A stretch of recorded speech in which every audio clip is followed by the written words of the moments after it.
देखिए, मैं ऐसा मानता हूं एक मतदाता के नाते कि जहां जहां वो जाएंगे शराब घोटाला याद आएगा।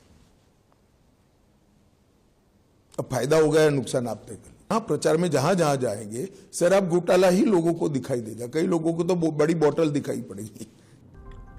गृह मंत्री अमित शाह ने दिल्ली के मुख्यमंत्री अरविंद केजरीवाल पर जमकर निशाना साधा। उन्होंने शराब घोटाले को लेकर कहा कि कई लोगों को बड़ी बोतल दिखानी पड़ेगी, वहीं कांग्रेस पर भी तीखे वार किए। शाह ने एक न्यूज एजेंसी को दिए इंटरव्यू में केजरीवाल के चुनाव प्रचार पर हमला बोला। उन्होंने कहा, एक मतदाता के तौर पर मेरा मानना है कि वे जहां भी जाएंगे लोग शराब घोटाले को याद करेंगे। उन्होंने आगे कहा कि कई लोगों को तो बड़ी बोतल दिखानी पड़ेगी। दिल्ली सीएम के अगर आप मुझे वोट देंगे तो मुझे जेल नहीं जाना पड़ेगा वाले बयान पर गृह मंत्री शाह ने कहा, इससे बड़ी सुप्रीम कोर्ट की अवमानना नहीं हो सकती। क्या सुप्रीम कोर्ट जीत और हार पर फैसला करेगा? शाह ने भाजपा ने 400 और संविधान बदलने के अटकलों पर भी बात की। उन्होंने कहा, निश्चित रूप से नहीं, हमारे पास पिछले 10 साल से संविधान बदलने के लिए बहुमत है। आपको क्या लगता है कि बाबा एंड कंपनी बोलेगी और देश मान लेगा? देश ने ही हमें बहुमत दिया है।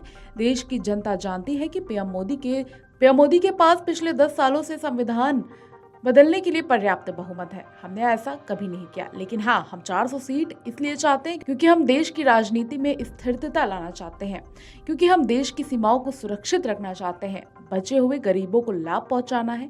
उन्होंने आगे कहा, हमने 10 वर्षों में अपनी सीटों का उपयोग कैसे किया? अनुच्छेद 370 को निरस्त करने, 3 तलाक को खत्म करने से राम मंदिर का निर्माण करने तक किया। हमने समान नागरिकता संहिता लागू किया। बहुमत के दुरुपयोग का इतिहास मेरी पार्टी का नहीं है। बहुमत के दुरुपयोग का इतिहास इंदिरा गांधी के समय कांग्रेस ने किया। गौरतलब है, शराब घोटाले मामले में सुप्रीम कोर्ट से अंतरिम जमानत मिलने के बाद अरविंद केजरीवाल ने दिल्ली में चुनावी प्रचार शुरू कर दिया है। प्रचार कार्यक्रम के दौरान केजरीवाल ने भाजपा पर निशाना साध कहा था, उन्होंने मुझे जेल भेजा क्योंकि मैंने आपके लिए काम किया। भाजपा नहीं चाहती कि दिल्ली के लोगों को काम हो। केजरीवाल ने आरोप लगाया था कि तिहाड़ जेल में उन्हें इंसुलिन के टीके 15 दिन तक उपलब्ध नहीं कराए गए। उन्होंने आरोप लगाया था, यदि मैं वापस जेल गया तो भारतीय जनता पार्टी मुफ्त बिजली देना बंद कर देगी, स्कूलों को खराब कर देगी और अस्पतालों और मोहल्ला क्लिनिक को बंद कर देगी। उन्होंने लोगों से भारतीय के लिए वोट करने को भी कहा था। केजरीवाल ने रविवार को कहा था कि यदि लोग आम आदमी पार्टी को चुनते हैं तो उन्हें दोबारा जेल नहीं जाना पड़ेगा।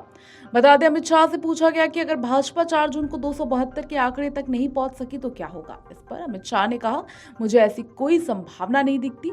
60 करोड़ लाभार्थियों की एक मजबूत सेना पीएम मोदी के साथ खड़ी है। उनकी कोई जाति या उम्र वर्ग नहीं है। जिन्हें सरकारी योजनाओं का लाभ मिला है वो जानते हैं कि पीएम नरेंद्र मोदी क्या है और क्यों 400 देना चाहिए।